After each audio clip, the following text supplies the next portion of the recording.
Приветствуем вас на канале Раиса Горяченко «Дача, сад, огород, цветы», мира и добра, а также уже благодатной погоды. Она очень нужна, эта погода, для того, чтобы огородники, дачники, фермеры могли посеять эту важную культуру, о которой сегодня пойдет речь, о фасоли обыкновенной. Ведь сейчас уже с 11 мая наконец-то начнет уже теплеть, и почва нагреваться хорошо, и воздух будет прогреваться. Ведь с 11 мая Юпитер войдет в знак Овен. Ну а Венера уже зашла 5 мая, и 25 мая Марс зайдет в Овен, а значит уже установится действительно хорошая, благодатная погода для того, чтобы выполнить правила возделывания вот этой культуры. Я сразу же отвечаю на множество вопросов, которые у нас были по фасоли с прошлого года. Была такая же примерно весна. Многие увидели такие эти теплые окна еще в апреле месяце и посеяли фасоль, обыкновенную фасоль, и получили в результате никаких всходов. Я, кстати, тоже такую ситуацию имела, правда, в более прошлые годы, и уже не использую эти дни для посева фасоли. Я дожидаюсь определенных температурных требований, которые требует вот эта культура. Она теплолюбивая, и поэтому нужно помнить и знать всегда, что оптимальная температура для всходов фасоли составляет плюс 14, плюс 16. Вот это минимальная температура, при которой всходы появляются на 12, 13, 14 день. И еще очень хороший период – это когда температура уже воздуха составляет плюс 16, плюс 18, и тогда всходы получаем уже на 10-11 день. При температуре воздуха плюс 20, плюс 22 уже на 8-й день можно увидеть всходы фасоли.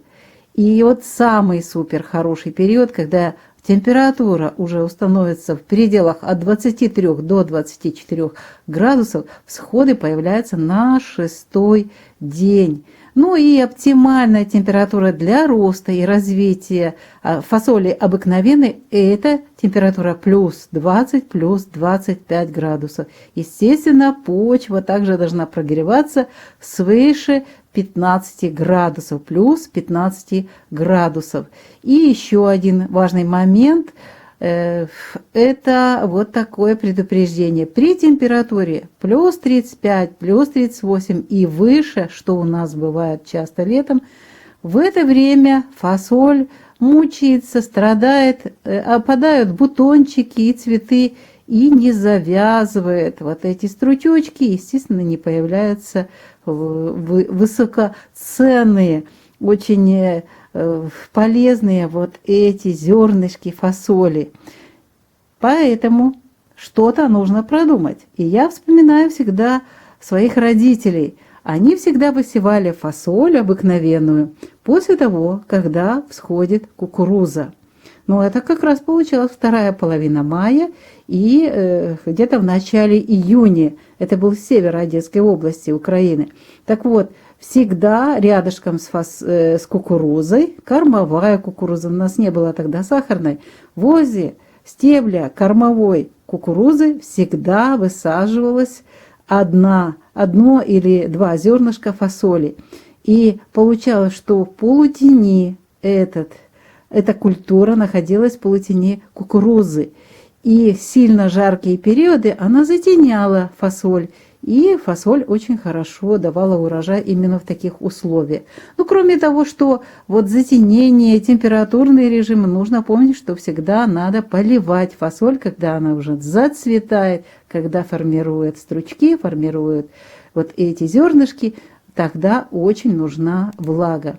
Если же, вот сейчас уже тоже у меня есть почки, что посеяли уже фасоль, но и где-то есть влажные очень регионы, где-то много влаги.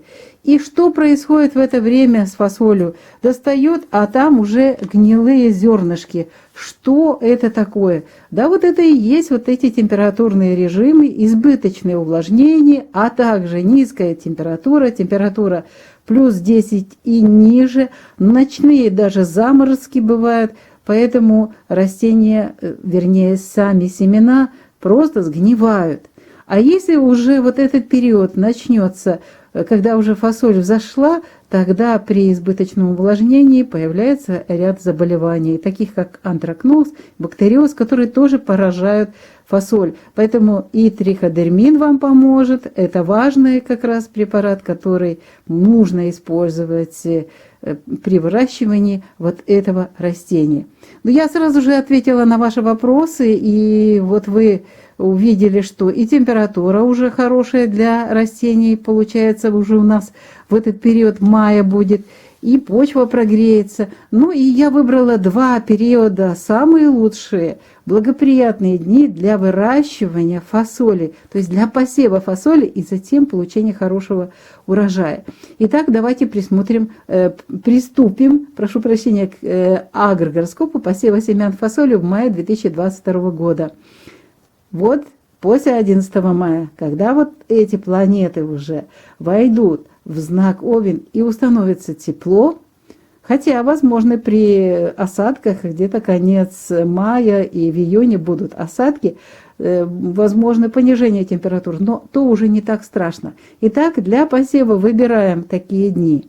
Весы при растущей луне и солнце в 22-23 градусе Тельца. Телец очень любит фасоль, плюс весы тоже. Здесь и лунный, и солнечный календарь очень активно сочетаются и дают хорошие результаты.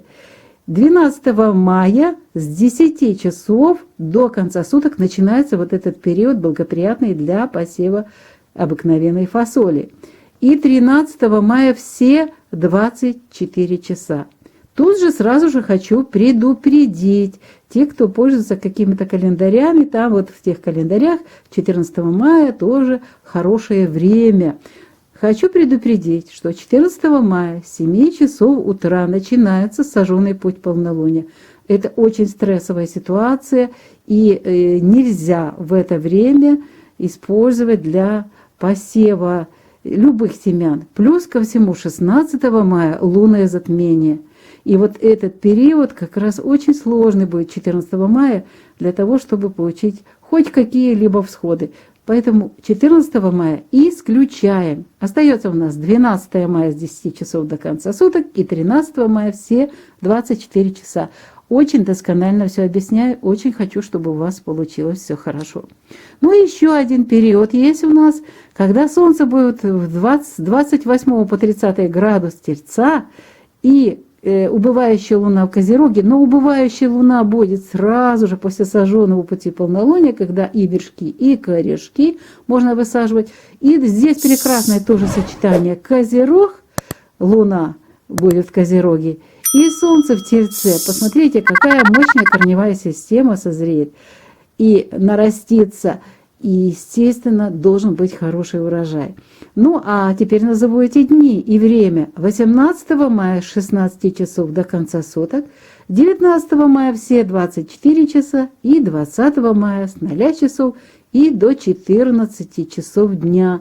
Здесь очень внимательны будьте. До 14 часов постарайтесь завершить посев. Затем начинается энергия Луны без курса, а при Луне без курса результатов, к сожалению, хороших не следует ожидать. Мы уже это проверили.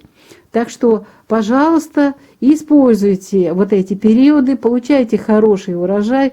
Фасоль будет очень и очень ценным продуктом в 2022 и 2023 году, потому что фасоль вообще-то называют мясо с грядки. Здесь очень высокий процент белка. Белок фасоли по своей вот этой питательности приравнивается к белкам животного происхождения, а также мяса, молока и куриным яйцам. Так что будьте внимательны постарайтесь получить хороший урожай вот этого ценных зернышек, которые помогут нам выстоять без каких-либо дополнительных затрат на выращивание мясных продуктов, молочных, куриных, получить хороший урожай фасоли обыкновенной. Вот я ответила на все ваши вопросы, которые касались выращивания обыкновенной фасоли. Постарайтесь использовать наш опыт, наши подсказки, и мы желаем вам хорошего урожая не только фасоли обыкновенной, но и других, и бобовых, других овощных культур. Ну что ж, Раиса Греченко, Александр Волик подготовили это видео для вас. Как всегда, мы прощаемся. Прощаемся всего-навсего только до следующего видео. До завтра. Будьте все здоровы нам. Мира вашему дому.